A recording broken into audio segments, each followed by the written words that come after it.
Thank you guys for joining. This is going to be a career panel event focused on careers in planning throughout the state of Connecticut. I am a senior at the University of Connecticut. My name is Lauren. Graduating this spring and going to graduate school in the fall for Masters of City Planning. So I recently joined the Connecticut chapter of the American Planning Association. And as part of their efforts to organize programming towards emerging professionals, I worked together with Evan and Jeremy to host this event. So thank you for joining. I'm sure some people will trickle in as the event continues, but just want to get started with our introductions. So I'm just gonna call on you one at a time as you appear on my screen. So I'll just start with Jeremy. You can introduce yourself. Good morning, everyone. Thank you for joining us. My name is Jeremy Decarli. I'm the town planner for the town of East Hampton. I'm also the professional development officer for the Connecticut chapter of the American Planning Association. So welcome. Thanks, Jeremy. Evan, you're up next. Good morning, everyone. Thanks for joining us. I'm Evan Seaman. I'm a land use lawyer at Robinson & Cole. I'm also the chair of CCAPA's program committee, and really pleased to be part of this program because one of the things that we're trying to do is engage emerging professionals, and what better way to do that than have a panel dedicated just to that issue. So thank you. Thanks, Evan. Okay, now for our panelists, Chris, you can start. Hey everybody, my name is Chris Roberts. I recently graduated from Central Connecticut State University with a bachelor's in geography and a focus in planning. From there, I did some work with Jeremy in East Hampton, and then I met Jean Davies at Connecticut Resource Conservation and Development. I'm working part-time for her on a project, and I am also now full-time with the town of Willington as their assistant land use officer. Great, thanks, Chris. All right, Natalie, you can go. Hi, everyone. I'm Natalie Punzak. I am a legal fellow with Desegregate Connecticut, which is an advocacy group working to address and pass state level land use reforms in Connecticut. I also am currently a law student coming to you from Ann Arbor, Michigan. And prior to law school, was working in Boston for the city's planning and development agency as an urban designer, and also have some private sector experience. So I've kind of been all over the place and have lots to draw from during this panel. Absolutely. All right, Savannah and Nicole, you could do introduction. Hi, my name is Savannah Nicole Vielba. I work for the Naugatuck Valley Council of Governments as a regional municipal planner, and I'm also the ad hoc chair of the CCAPA's Equity, Diversity, and Inclusion Committee. I'm happy to be here with everyone. Great, thank you all. Okay, to those who are just joining, we just did a brief introduction of our panelists and our hosts. For the structure of this event, I have some prepared questions that I'm going to ask our panelists for the first about like 45 minutes. And then we're gonna leave the last 10 minutes or so for Q&A. So feel free to submit questions to me or any of the hosts during the event, and we'll be sure to ask them at the end if we have time. So without further ado, we're just gonna get started. So we can go in order if you guys would like, or you can just unmute yourselves and jump in, whatever's easiest. I know it's hard to do a panel event, virtual, but all right, so we're just gonna get started. So the first question is, tell us a little bit about your current roles and the type of work that you do. And whoever wants to start. I can go first. So as I said, I'm a regional municipal planner at the Naugatuck Valley Council of Governments. And so for those of you who may not be aware, the Council of Governments is a regional planning organization as well as a metropolitan planning organization. And that's just a fancy way of saying that we receive state and federal funding to do planning and transportation work for 19 municipalities in the Naugatuck Valley region. So in my work as a regional planner, I serve as our housing planner and I work on housing related projects. So we recently published a regional housing profile that I was the project manager for, as well as I'm helping two towns, the town of Thomaston and the town of Bethlehem, work on their municipal affordable housing plan as required under 8-30J. And then as a municipal planner, because I do both in my role, I serve in the town of Seymour and Beacon Falls as their town planner for a set amount of hours a week. So I do all that's encompassed in a town planner's role.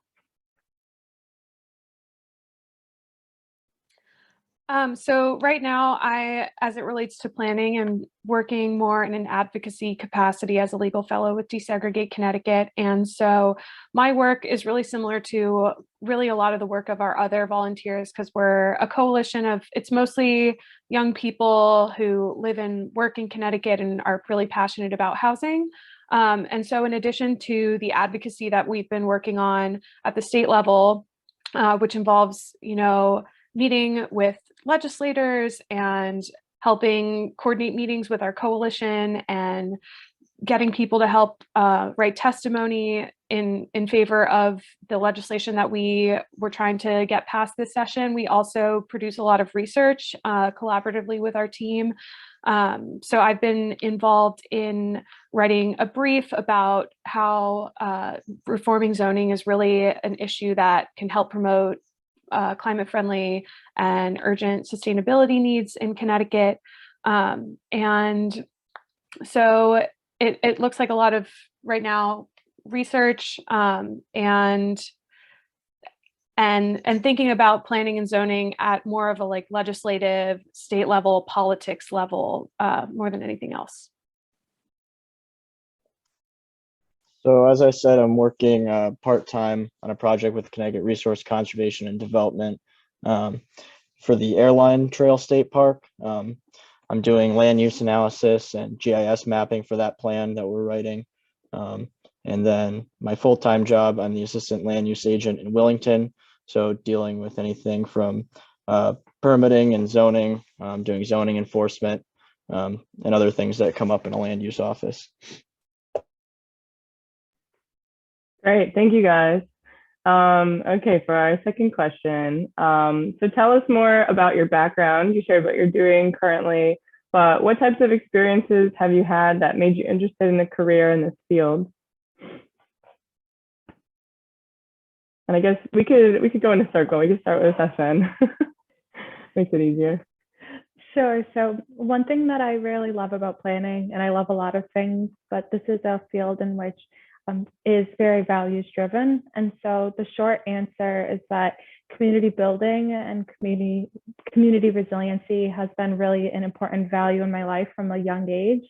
And so through volunteerism and growing up with a strong communal support system, I knew that I wanted to find a profession in which I could support community building. So through what I studied as an undergrad, and we'll talk about that later, when I learned about planning, it just felt right. When I heard it, I knew it was what I needed to do. So the idea of shaping the built environment to best meet the needs and values of a community was that thing that I was seeking for my professional career.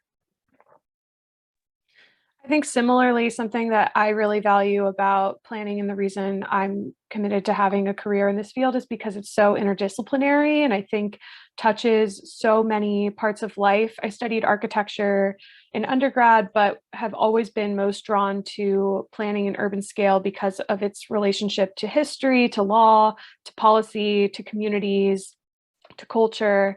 And so I am currently in law school, and I can talk about that when we talk more about our educational journeys. But I think my engagement with planning, I've really come to it from a variety of different perspectives, both from being a designer to being someone working for a city in more of a enforcement and visioning capacity to now looking at it from a how do you actually shape the pieces that planners can use through the law way? And I think there are really just so many, it's such a broad and diverse career umbrella that there are so many ways to approach it. And I've really enjoyed that part of it.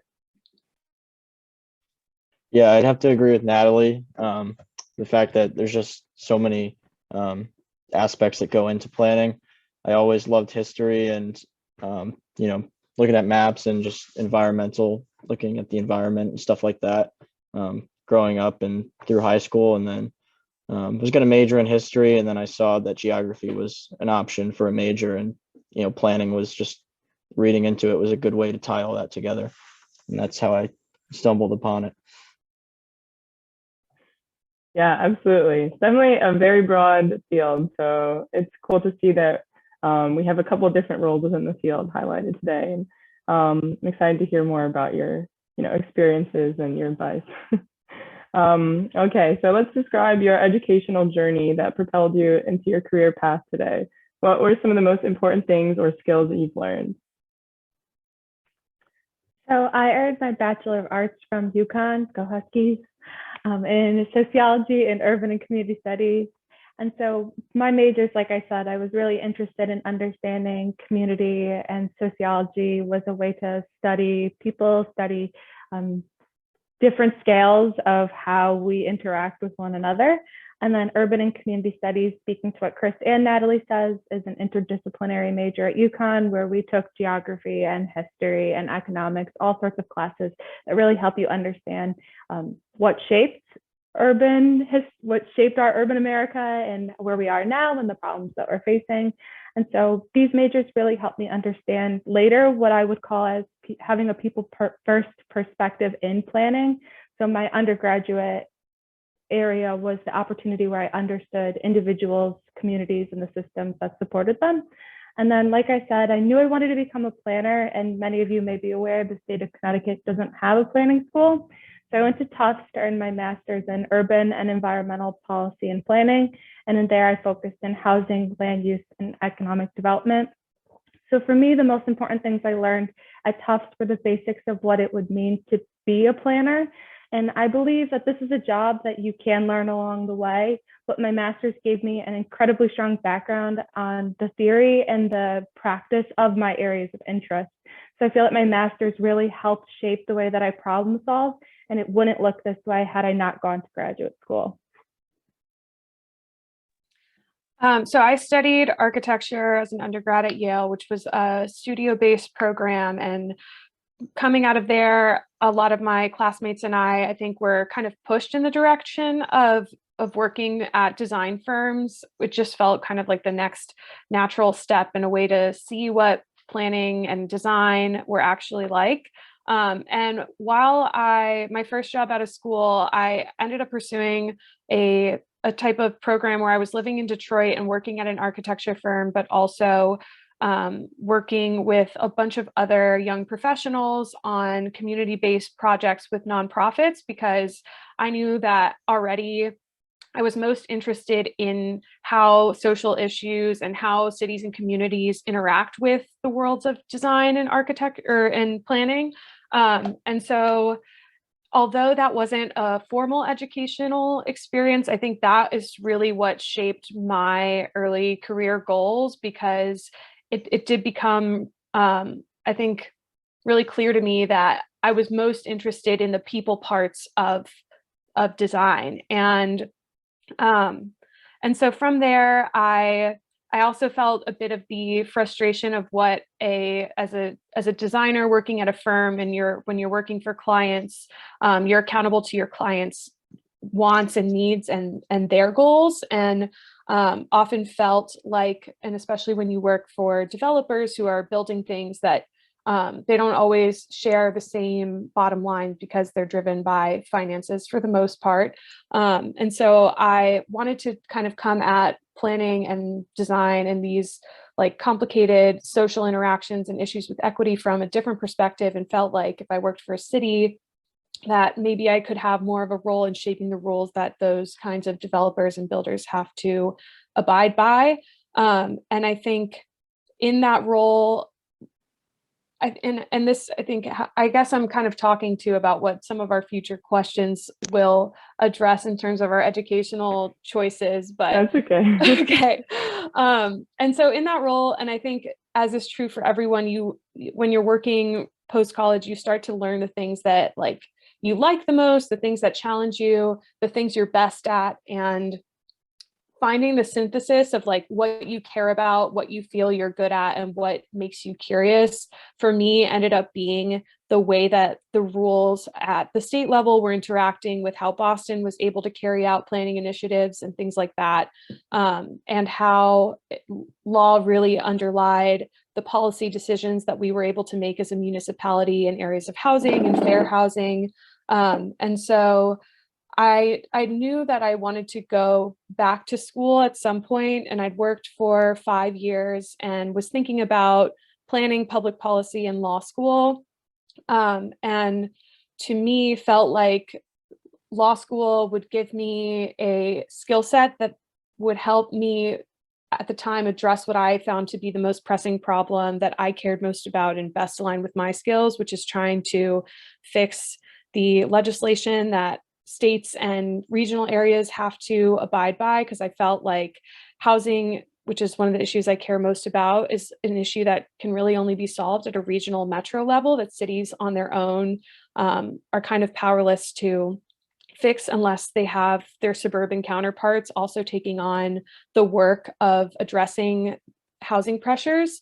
And so I chose to go to law school. I'm in my first year now, and have the opportunity while I'm here to be taking classes at our planning school, which is great for me because I am going to get to gain some of that experience as well. And I think Savannah mentioned that when you're working, I felt like I was gaining some of the skills of being a planner, and know that I'm missing a lot of those kind of theoretical approaches that underlie and give the basis for, I think, what it would take for me to be like a senior planner in a city or something like that. And I was okay with that because of the way that I wanted to approach this field from a different angle. So that was a lot. No, that was great. Thank you, Natalie. Chris, you can go ahead if you'd like. So yeah, like I said, as going through high school and stuff, I was always really interested in history, civics. I did stuff like Model UN and that kind of stuff. And I had a teacher who introduced me to GIS. I was really interested in mapping and the environment and stuff like that. And when I was looking at Central, like at the majors there, I found geography and planning, and again, just a really good way to tie all that stuff together, and kind of, planning being looking and exploring the history of how we as a society shaped where we are today and came together, people and places and all that kind of stuff, was really interesting to me. And now working in the field, that's kind of what we're doing, is shaping, the future. For sure. Yeah, so thank you guys for sharing your backgrounds and your educational journeys. For our next question, on a similar note, I wanted to ask, why did you choose to attend or to not attend grad school? Do you plan to take the AICP exam? Can you just talk about that a little bit? Sure. Lauren, do you want to first explain a little bit about what it means to become the AICP certified, or? Sure, I can talk about it a little bit and you can fill in the gaps. I'm still learning, but the AICP exam is a way for you to become like certified. So it kind of verifies that you understand like history and theory of planning, and that you have some work experience and educational background. So a lot of like people in the field who want to become like higher level planners take the exam, usually after like going to grad school or working in the field for a couple of years, just to have that extra credential and continue moving forward up the ladder. Go ahead, Espen. So awesome.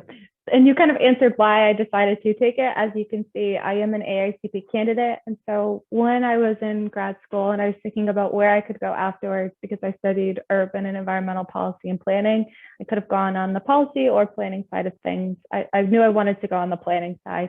I spent a lot of time looking at job descriptions. And so there were 3 things that I saw that were desired in the state of Connecticut. The first was the master's. The second was the AICP certification. And then I'm just going to also add CASIO, which is our state Connecticut Association of Zoning Enforcement Officer certification. And so as Lauren said, it's desired in a lot of entry-level positions. It's not required, but it really is desired at those higher level ones. So if you want to be a director of planning, they want to see a lot of experience. And if you have that master's or those certifications, it really does set you apart. And so I brought this up earlier, and I do want to highlight it again, that the interdisciplinary nature of planning is one of the best things about it. And so I could have stayed in Connecticut and earned my master's in geography or public policy or public administration. There are ways to stay here to earn a master's that will ultimately help you reach the goals and objectives of planning. But I personally wanted an education in planning from an accredited program where our focus was learning about planning law and history and theory and best practices. And so just like my undergraduate major that was interdisciplinary, going to a school that was accredited for the profession I wanted to be in was something that I chose to prioritize. And so, like I said, I'm an Aicp candidate, and I took the exam after I graduated from grad school for 2 reasons. Like I said, I knew I wanted to be a director someday, so it was a good idea for me while I still had all the things that I had learned in my mind to go through that exam, because it truly is like drinking through a fire hose. It's one of those mile wide, inch deep exams. And so that's why I did that. But I also took it because as it is our professional certification, a large part of what we do is building trust with the community, whether it be our chief elected officials, our community members, or our peers. And so it's another way that I can signal to the people that I work with that I'm qualified and have done the work to support them with their land use matters. And that same thing holds for Casio. So both Chris and I just went through the first session. We're going to go through the second one come this May. But if you're going to be a zoning enforcement officer, which is another role in the planning field, you have to be certified through Casio or on the path to certification by 2023. So whether you want to be a zoning enforcement officer or a planner, there's still a chance you're going to be involved with zoning enforcement. And so to have this Connecticut specific certification is a signal that you can do what it takes to be a planner in the state of Connecticut. Thanks, Essen. And I was just going to ask, what is the process for the Casio certification? And are there other, you said it's Connecticut specific, but are there other ones in like neighboring states? Yeah, I'm not sure if there are in neighboring states, but for Casio, there are 2 institute sessions that you go through. They're week-long intensive trainings where they bring in experts that talk to you about a variety of issues that meet those credentials. So you spend a lot of time learning about the statutes, you spend time learning about dealing with difficult people, you spend time understanding coastal area management and all sorts of things that a zoning enforcement officer would interact with on the day-to-day of the job. And so you have to pass both sessions exams. And then once you've done so, you're qualified, if you have the proper experience, to become an administrative zoning technician. That's kind of like the intermediary point. And then they have a case study where you show that you've done enforcement and you've gone through this process to become fully Casio certified. But if you're interested in learning more about Casio, if you Google Casio, their website's great, their organization's great, they're really responsive. So feel free to give them an email if you want to get involved or learn how to start that process. Yeah, and I spoke about my educational path, but also wanted to share that it is possible to get your AICP accreditation without going to a planning program for graduate school. The difference is that I think it's a different length of time that you have to work after you have that degree, whichever you have. Because if you have a planning degree, I think it's something like 2 years of work experience and then you can become certified. And without it, I think the rules have changed, but it's somewhere between like 4 and 6. It's on the website. Yeah. To Natalie's point, if you have a degree from a master's degree from an accredited university, it's 2 years. If you have a master's degree in planning, it's 3. And then if your degree's not in planning directly, it continues to grow up to 8 years.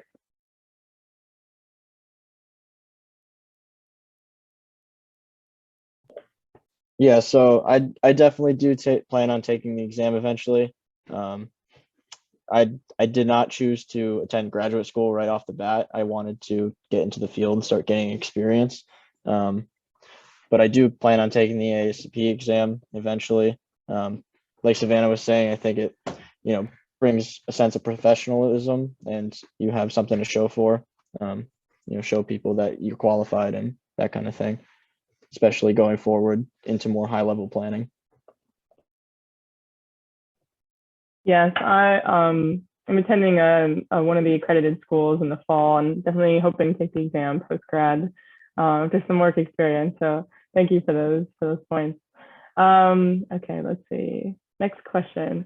How have your perspectives changed over time as you gained more experience in the field through your different roles and jobs? Yeah, so in school, you're given a lot of case studies or problems that are meant to teach you something. I think you get a lot of clean examples that have a clear problem, a defined solution, and a tangible end product, which is necessary to learn how to get through processes. It helps you learn best practices. It helps you understand the types of things you can interact with. However, there's a concept in policy and planning called wicked problems, and I'm just going to define it really quick. So a wicked problem is a social or cultural problem that's difficult or impossible to solve. They're usually connected to other wicked problems. And so just as we talk about the interdisciplinary nature of planning, we need interdisciplinary approaches to the wicked problems that we're trying to solve. And so a lot of real world planning is working through these wicked problems.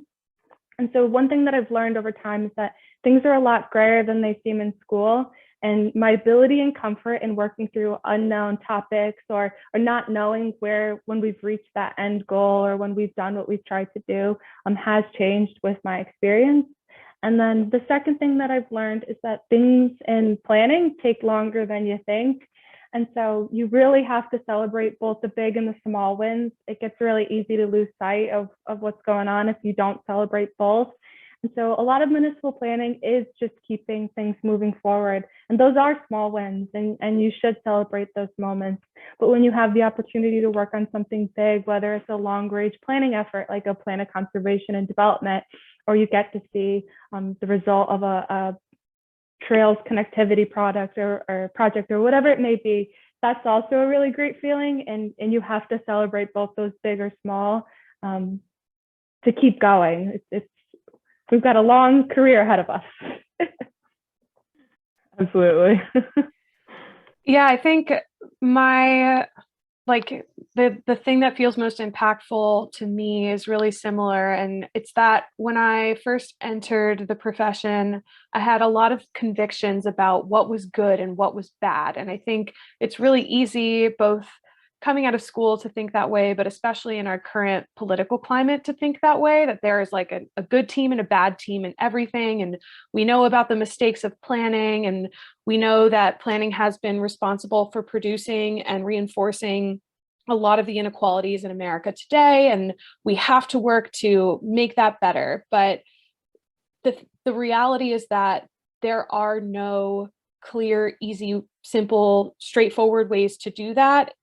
And that's without even having to get the political buy-in to make anything happen, which is also really difficult to do. And I think having a career in planning and working in government especially made me realize that although honestly, planning departments and governments are often blamed for being the bad guys, and from community perspectives are often criticized, and it almost feels like from the outside they can do nothing right and it must be full of bad people, that I was working with people who were incredibly passionate and dedicated to serving the residents of Boston where I was working. And I think it's just the nature of the work is so much more complicated than anyone really realizes until you're deep in it. And so navigating that kind of moral murkiness, because as I realized in doing the work of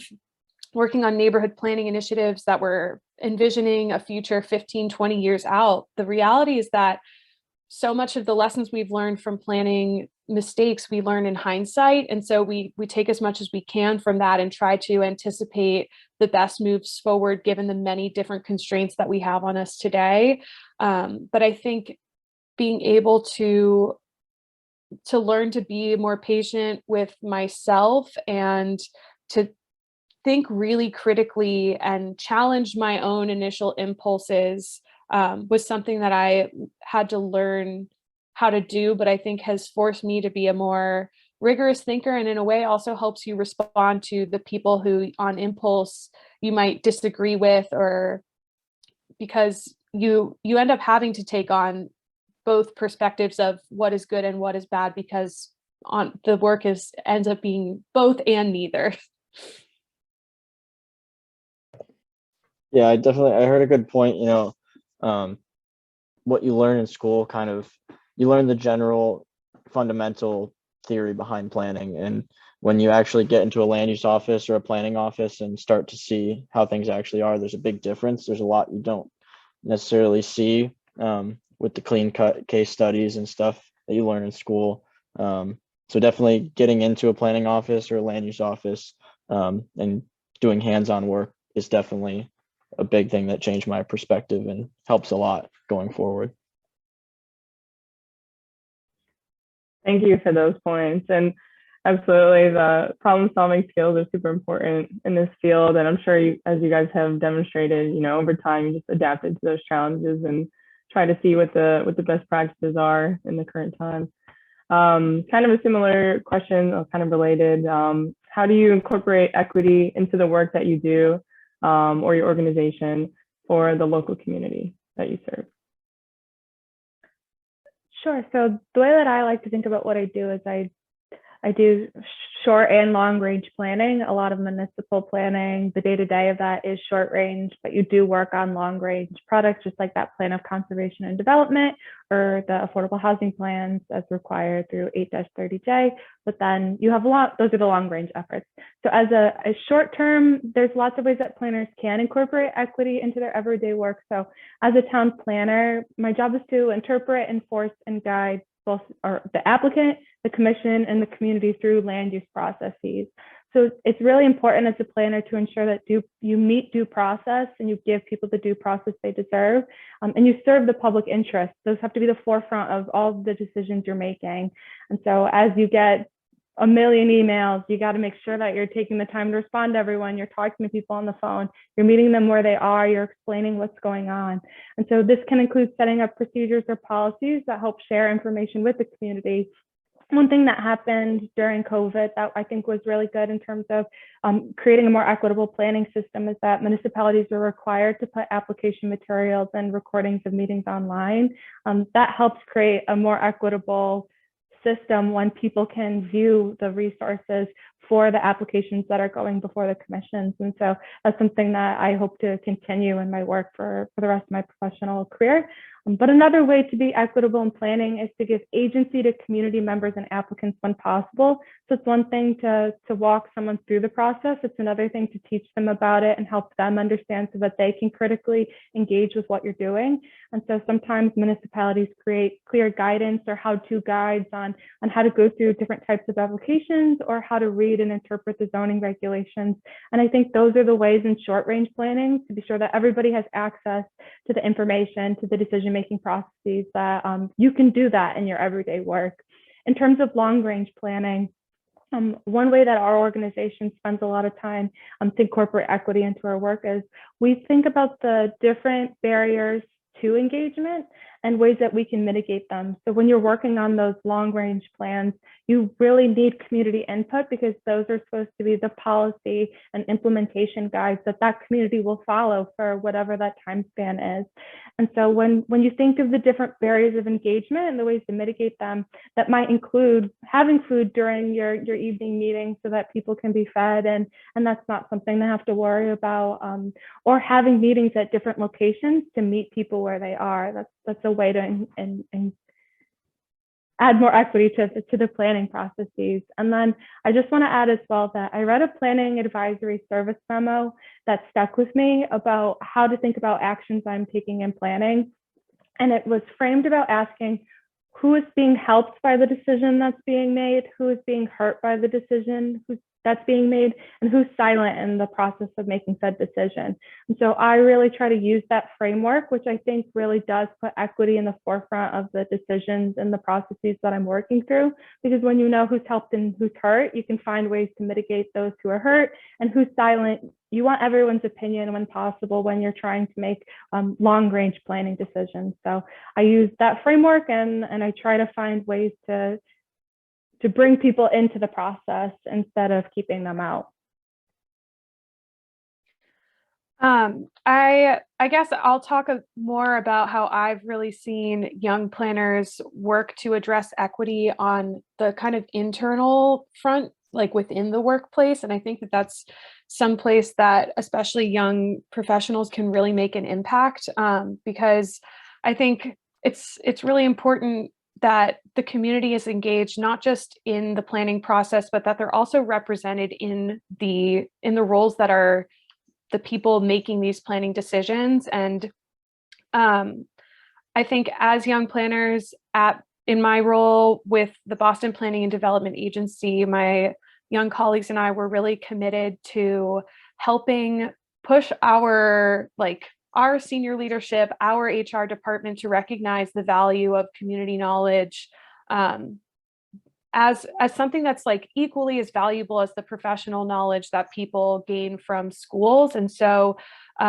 through not just our own advocacy, but years of work and constant pushing, we were able to grow the department to include paid positions of basically community organizers, of people who were doing work within their own communities to be part of these city planning processes. And so that's kind of like a structural comment about including community voices in the professional space. But I also think it's important to push your colleagues through hiring to consider diversity as a really key and central value as well. And one of the biggest problems with the planning and architecture profession is just how underrepresented minorities are really underrepresented in these professions. And so one way that we can help address that too is by going out we made efforts through our community engagement processes and during planning initiatives to also use those opportunities to go to schools in the neighborhoods that we were working in and have hour-long workshops with elementary school kids about what is planning and just helping introduce the new and next generation to this profession. Because I think so many people live their whole life without knowing what a planner is.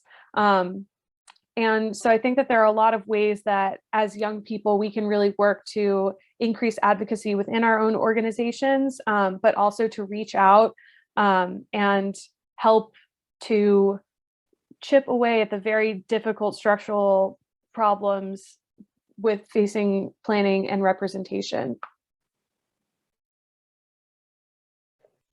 Yeah, I think in terms of the land use process, making access to everything easy and making sure every applicant has the same opportunity and ease of access, like Savannah was saying, making how-to guides. That's something that they were working on in Wilmington before I came and that I've been working on, is everything that someone might need in the land use office, making sure it's accessible online. I think COVID definitely helped with that.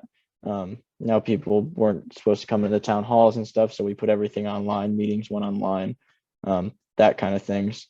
And then another thing I found interesting was, while everything is going online, I've noticed a lot of people there are people who don't use computers or don't know how to use a computer. So making it easy for applicants like that to go through the process as well has been something I've been working on, finding ways around that now that our permitting system and everything has gone online.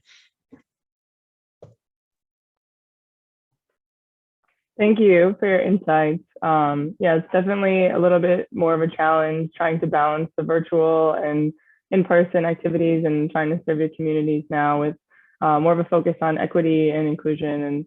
And it's good work. It's important work to be done within organizations and within the communities and neighborhoods that you serve. So definitely good to focus on and to work forward towards the future.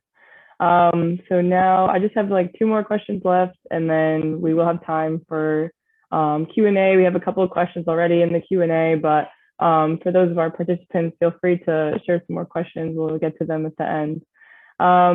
So for our panelists, have you ever had an impactful mentor experience? How did that influence your education or your career? So I have been really, really lucky and have had mentors along my journey who have influenced both my education and my career.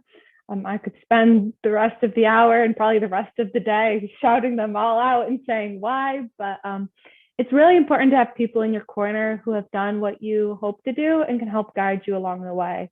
And that's something that I say to a lot of people is that I'm here, I made it where I am today because I saw someone in my shoes and said, I'd like to do that. And I found ways to connect with those people, and they were always willing to lift me up and to help me get to this place. And so one thing I'd like to say is that as you make your mentors and they support you on your journey, you also are going to continue to age, and you're going to look back and say, wow, I've come so far from where I've started. And so you also have an opportunity to lift up others. So as you think of your mentors and the people who've gotten you there, kind of to what Natalie's saying about what our role and responsibility is as emerging and young professionals, is that if we want to see a robust planning profession in the state of Connecticut, each generation is going to have to help the next reach their goals. And so as someone, as myself, who's a little bit ahead of you, maybe on your journey, I want to offer my handed guidance as needed or requested. And so you see my name, add me on LinkedIn, add the people, find and connect with the people who do what you want to do, because in this profession, planners are really friendly. Planners are always willing to talk about how they got where they are. And when they see opportunities, I've never met a planner who isn't willing to share them with me to say, hey, this could be the perfect fit for you. So cherish the mentors you have, make sure you thank them, but also realize that you can also be a mentor to people who are younger than you, or you can also be a mentor to people who are other places in this journey, and be part of both sides of that spectrum.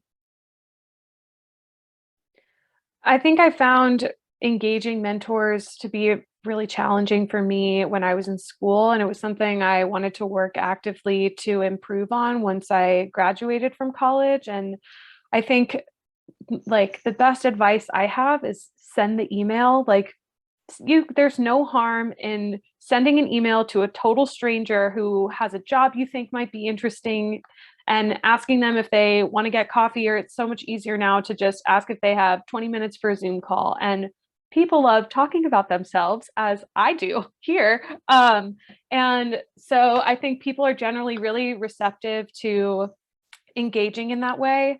And then when it comes to the mentors that are kind of, you get to have like built into the places you work, or you have just more easy, frequent access with people doing work that you want to do, I think it takes like an active effort in being vulnerable and sharing both the things that like you want to be improving and the things that you find difficult with the people who you identify as mentors, because that's really how they'll be able to connect with you more meaningfully and to help you grow in the ways that you want to. So yeah, I think that's what I got for that. Yeah, so one of my mentors is actually here right now. Jeremy kind of took me under his wing this summer. I was working in East Hampton. I wrote a plan for their village center. So he kind of, took me through the planning process, and at the same time, took me through the inner workings of a land use office and zoning enforcement, and taught me all kinds of other stuff, which was really helpful. And like Natalie was saying, especially early on, something I wish I had done early on in my college career, even from like freshman year, I wish I would have started doing internships earlier on. I didn't do an internship till maybe junior year. And I was the same way, like Natalie said, I was maybe a little timid and didn't feel like, I could reach out to, municipalities or something and start looking for internships. So definitely, like Natalie said, send that email, reach out to people and see what you can find, because there's a lot of stuff out there, and it's really helpful early on to get that experience. Lauren, can I say one more thing? Yeah, of course. And go to SNEPA. Go to the Southern New England American Planning Association Conference. It will be held in October this year in Providence. See for school, help support you. See whatever you can do. There will be student volunteer opportunities. Go to the places where the planners are congregating. Speak to them after their panels. There are so many ways to get a hold of people. You can do it virtually via email, or you can attend the events that the CCAPA holds. Hot Topics is June 3rd, right, Evan? go to these things, go out there and engage with the planning professionals. Absolutely. Yeah, as our panelists mentioned, it's always good to connect with people. I feel like it's easier now to do so, via LinkedIn, and even just like with all these events that are happening virtually because of the pandemic. And it's easy to do one of those little informational meetings, like Natalie mentioned, with someone who's ahead of you on the path. And that's part of the reason why I hosted the event today and why I connected with the CCAPA, is because I just wanted to see, what are the people who are the people ahead of me? What are they doing? How did they get there to what they're doing today? And, as Natalie mentioned earlier, it's hard to understand what planners do when you don't always hear about it and people aren't aware of all the things that they do behind the scenes that make our cities and communities work. So definitely along that journey now of just trying to connect with people and understand how they got to where they'd be today. Great, thank you. So on to our last question. You guys have already shared some great insights today. I wanted to give you the opportunity to just share any last little pieces of advice or anything that you didn't get a chance to talk about, and then we'll go into the Q&A part. Awesome. So I've got 4 little quick tidbits. The first one, professional planning is both a technical and an interpersonal profession. So you're going to rely on your technical skills that you learn in school or you learn on the job. That's going to be a lot of what you do, but you have to have strong interpersonal skills because you're going to be working with a variety of stakeholders and shareholders. And a lot of planning is a balancing act. You're going to get better at balancing multiple interests, commissions, regulations, and tasks that comes with just getting experience and being in the profession. The second one is that this is a marathon, not a sprint. If you're an emerging professional, you've got a lot of great decades ahead of you in the planning profession. And so as legislation, whether it be at the state or the local level, is amended, rescinded, or adopted, you're always going to have something new to learn. And so be excited about the fact that your future in this profession is one of constant growth and constant opportunity. The third one is, and this is something that I was told in grad school when I was part of the APA MA, is learn how to read site plans. It sounds silly, but that's something you're going to be asked at your first interview. Do it sooner rather than later. Find somebody that can help you learn how to do that. Look it up online, get a book. It's really important to know how to read site plans. And then the last thing I wanted to say is, if you're still in school and you're looking for ways to get involved with the land use process, I'd recommend seeing if there's any opportunities to clerk for land use commissions around your school or around where you live in the summertime. You're going to learn a ton about various land use commissions this way. So find ways to be involved, as Chris said earlier, whether it be internships or clerking. Get in those offices, get in those spaces that you want to be. That's the best way to learn. And good luck. I think my advice, it's simple, but also big, and it's to stay curious. I think one of my best professional skills is that I'm great at asking questions. And it's always been really important to me wherever I work that I recognize that I don't know anything compared to the people I'm working with, compared to the communities that I'm working with. I think it's my responsibility to try to do the most I can to educate myself before moving to a city and working for a community. For example, this summer, I'm going to be interning in the city of LA's housing authority with their law department. I have a stack of like 5 books on the housing history of Los Angeles. And I think it's my responsibility to inform myself about that, because if I want to genuinely serve people, even for 2 to 3 months as an intern, doing whatever I'll be doing, that I owe it to those people to do the best job that I can. And I think in staying curious and asking questions and being really vocal, you help other people bring out the questions and kind of pushback that they have too, and everyone ends up learning more from it. And so like asking questions, like literally say it out loud. There's when something feels weird, when something feels like, I don't know, that doesn't sit right with me, like ask questions about it. That's how we make progress within our workplaces and communities. And I'm staying curious. I don't know where my career is going to take me either. It's already taken a lot of different kinds of turns, and that's because I'm continually asking myself about what it is that I care about and what I want to be doing, and I'm open to finding the answers along the way. Yeah, going back to what Savannah said, definitely site plans are a big thing. I know there was a class in my planning education that I could have taken. It was an elective though, it wasn't required, so I never did, and I wish I had. It's something you do a lot of is site plan reading. Also, like she said, working in a land use office, if you can find a summer job doing that, or even a lot of towns are looking for recording secretaries. I know typing minutes isn't the most fun thing ever, but sitting through a planning and zoning meeting and kind of seeing the inner workings of the process even helps you learn more of the technical things like timelines for applications. Reading it on paper, it's kind of hard to understand, but then once you see it and you do it every day and you see it go through the commission a few times, it's easy to pick up, and it's definitely been helpful for me. Okay, thank you guys. For the sake of time, we only have like 7 minutes left and we have a bunch of questions. I see that Renata has their hand up. I don't know if we can enable the microphone, so if you could just chat your question to me, that would be great. But we'll start with, let's see, one of the first questions we had today was, what was the most rewarding thing about the work that you do? For the sake of time, I'm just gonna have like whoever wants to share can share. You don't all have to share, but one of the most rewarding things about the work that you do is the first question.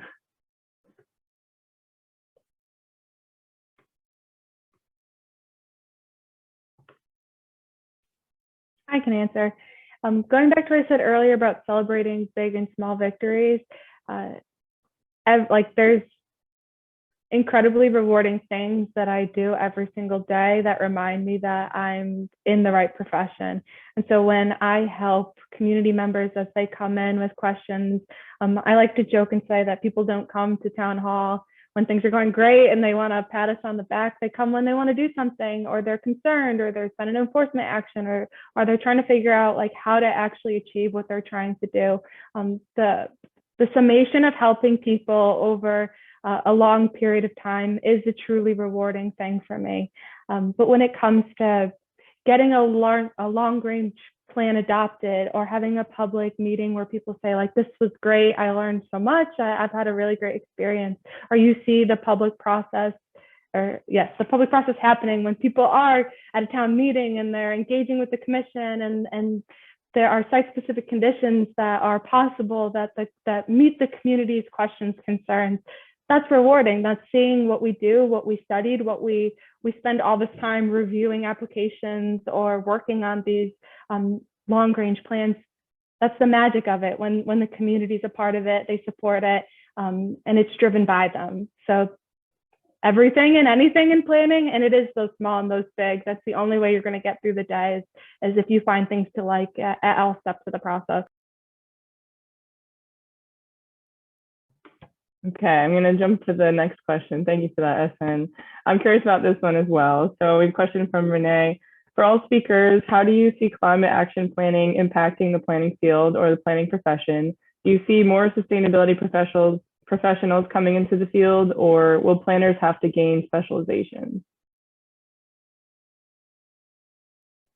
I think that this is definitely a very critical part of all planning right now, basically in every city. And I think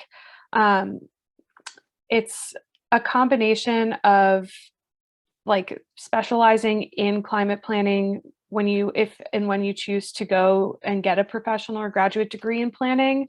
But I think a lot of cities are hiring specifically for climate focused planners, if it's a city big enough that has the resources to do that.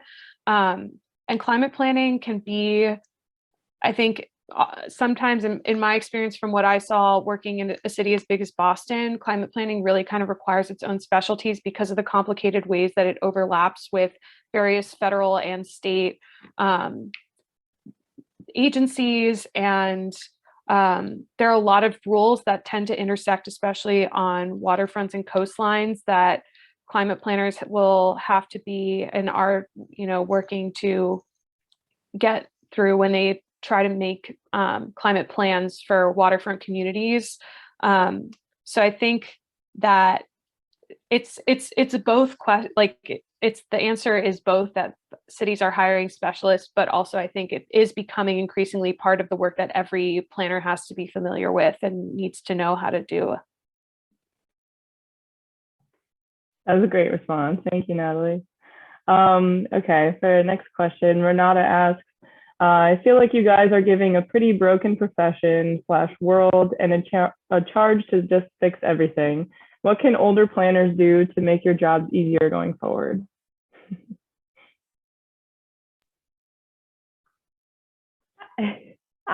I just want to say, Renata, you are already doing incredible to make our job easier going forward. And so for those of you who don't know Renata is a fabulous planner in the state of Connecticut who I've been in meetings or committee meetings or CCAPA events with, where she's asking the questions she's looking at the problems ahead. Your question shows that. We're given a pretty broken profession world. You're thinking about what this world looks like now and what it's going to look like in the future. And so when you're involved with the committees and you also see a role in shaping the future, and you don't stop because you're in the middle, or I think you're in the middle of your career, but we need people to be involved at all stages, because as Natalie said, hindsight's 2020, and sometimes we don't realize the magnitude or the issues with the planning practices that we've implemented until it's been a few decades later. And so to be able to speak to the planners who were there when it was done, to understand their rationale, we have to work together, and our responsibility is an intergenerational one. So to be able to come up with solutions that use your expertise, that use your understanding of the world, we're going to reach better solutions when it's everybody working together. So thank you for being who you are and what you do, and please encourage your peers to get involved in the same way. And I guess that's to Evan and Jeremy. They're here too. They're working towards these things. All of the volunteers on the executive board of the CCAPA are doing so, but we need everybody. It's going to take everybody to lift all ships. So I think that was a good sentiment to end on. So we do have a couple more questions in the chat and the Q&A, but I do want to be respectful of your time. To our attendees, if you want to, feel free, add our panelists on LinkedIn, add me on LinkedIn, add our other hosts, so we can build this network and continue the conversation. And feel free to reach out to our panelists via email or LinkedIn, message them, and if you have further questions or want more specific advice for your personal journey and path through the field. So I just wanted to say thank you all for attending today. Thank you to our panelists for sharing your great insights and your experiences and perspectives. I've learned a lot, and I hope that the others who are on this call have learned a lot as well. We recorded this session, so we will be sharing that as well. If you have other people who are interested in watching the recording, that would be great to share it with them. So thank you guys so much. Thank you. All right. thank you. Take care, everybody. Have a good day.